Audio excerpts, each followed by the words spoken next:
자, 계속해서 윤 대통령 얘기도 좀 해보죠. 어제 윤 대통령이 낙선하거나 불출마한 여당 의원들과 오찬을 가졌습니다. 그 모습 잠깐 보고 가겠습니다. 그래, 수고 많았어.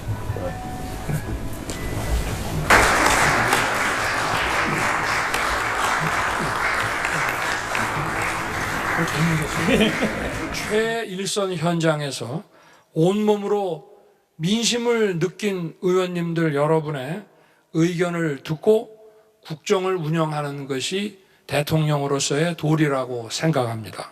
국회와 민생 현장에서 풍부한 경험을 쌓아오신 의원님들의 지혜가 제게는 꼭 필요합니다.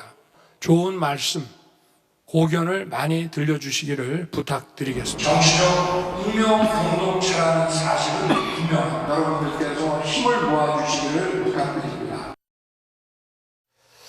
네, 자, 송영훈 대변인. 참석자들이 이 자리에서 윤 대통령한테 쓴소리를 굉장히 많이 하셨다고들 해요. 자, 윤 대통령이 어디서부터 변화해야 된다고 생각하십니까? 일단 첫 번째는 대국민 소통이 달라져야죠. 지금 조금씩 이제 그런 시도가 보이고 있습니다만은 국민들 앞에 더 진솔하게 소통을 하고 또 때로는 겸허하게 부족한 부분을 인정하는 그런 자세가 필요할 거고요. 그 다음에 두 번째는 당의 자율성을 그 전보다 훨씬 더 많이 부여해야 됩니다. 지난 3.8 전당대회 때 그 윤심이고 당심이고 당심이고 민심이다 이렇게 했었는데 결국은 3.8 전당대회 결과가 이번 총선 패배까지 온 거 아니겠습니까? 그러니까 당의 자율성을 부여하는 게 필요하겠고요. 그 다음에 어제 최재형 의원이 굉장히 중요한 말씀을 하셨어요. 당내에서 다양한 목소리를 보장해서 의견이 다르더라도 지향점이 같다면 우리와 함께 갈 수 있는 많은 사람과 연합해야 된다라는 얘기를 하셨거든요. 이게 바로 그 집권연합 복원론입니다. 그러니까 지난 2년간의 그 지지 기반이 굉장히 해체가 되고 연합이 해체되는 그런 과정을 거쳤거든요. 이제는 과거와 달리 집권연합 복원을 해나가는 방향으로 그런 면에서 어떤 인사도 좀 개선할 필요가 있지 않나 그런 생각이 듭니다. 네, 자, 김진욱 대변인께서는 어떻게 보셨나요? 뭐 정말 방금 말씀하신 부분에 거의 대부분 동의하고요. 가장 중요한 건 소통입니다. 네. 지금 대통령의 불통 이미지 이 부분에 대한 지적이 따갑게 있었던 거 아니겠습니까? 소통을 하는데 이 말로만 소통이 아니라 소통은 쌍방향적인 것이 소통입니다. 가장 대표적인 게 아마 이제 이번 주에는 좀 어렵고 다음 주 내주 초가 될 것 같긴 한데요.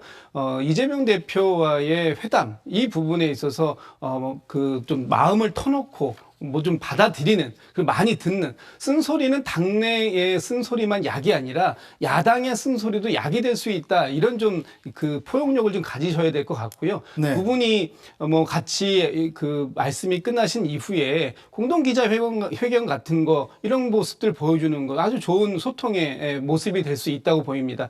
이번에도 뭐 그 대통령 비서실에 실장 내지는 수석 인사를 직접 기자들께 브리핑하셨던 것처럼 자주 브리핑하고 국민들이 궁금해하는 부분들을 적극적으로 설명해 낼 수 있는 모습을 밑에 국무위원들 또는 공무원 공직자들에게만 요구하실 게 아니라 대통령 스스로 먼저 그런 본을 좀 보이셨으면 좋겠다 이런 생각이 듭니다. 네, 자, 최선호 전술이요. 윤 대통령 일단 당선인을 먼저 만난 게 아니라 낙선인들을 먼저 만났다는 건 순서를 듣겠다는 뜻이고 예. 스스로 좀 바뀌겠다는 뜻 아니겠습니까? 예. 일단 청와대 조직개편 비서실장과 이제 이 정무수석까지 임명을 했는데 네. 자, 과연 민정수석을 부활할 것이냐 여기에 대해서 관심이 또 모이고 있더군요. 그렇습니다. 뭐 조만간에 그 부분과 관련해서 어떤 뭐 조치가 발표가 나오지 않겠느냐 네. 이런 예상들이 많은데요. 일단 뭐 법무수석실이 됐든 법률수석실이 됐든 어떤 뭐 그런 이름들까지 나옵니다. 이제 핵심은 그거죠. 이제 민심 청취라는 부분에 있어서 조금 답답하다. 그리고 인사 검증과 관련해서도 그런 부분이 좀 아쉽더라. 이런 얘기인데요. 근데 한 가지 있습니다. 네. 이 대통령실에서요, 민심 청취하려 그러면은 뭘 하겠습니까? 그 민심 청취의 수단이 뭐겠습니까? 결국 경찰과 국정원의 정보 보고 받는다는 얘기입니다. 지금까지 대통령실에서 민정수석실에서 했던 게 그겁니다. 네. 그러니까 경찰과 국정원의 통한 정보 보고를 받는 보고를 받는 것입니다. 근데 이게 논란이 됐기 때문에 사실은 국정원 그 국내 감찰을 없앴던 것이고 그렇죠. 이 보고를 받지 않겠다라는 네. 걸로 갔던 거거든요. 그래서 민심 청취를 위해서 필요성을 고민하는 건 뭐 이해가 가나 지금 이 타이밍에 지금 이 순간에 과연 경찰과 국정원 국정원 보고 부분은 뭐 또 다른 논란이 있겠습니다만은 이것이 또 다른 형태의 논란을 낳을 수도 있기 때문에 이 부분은 대통령실이 좀 더 신중하게 검토할 필요가 있다고 생각합니다. 알겠습니다. 오늘 말씀은 여기까지 듣죠. 송영훈 전 국민의힘 중앙선대위 대변인, 김진욱 전 더불어민주당 대변인, 최선호 SBS 논설위원과 함께했습니다. 세 분 수고하셨습니다. 네, 뉴스 브리핑은 잠시 뒤에 돌아오겠습니다.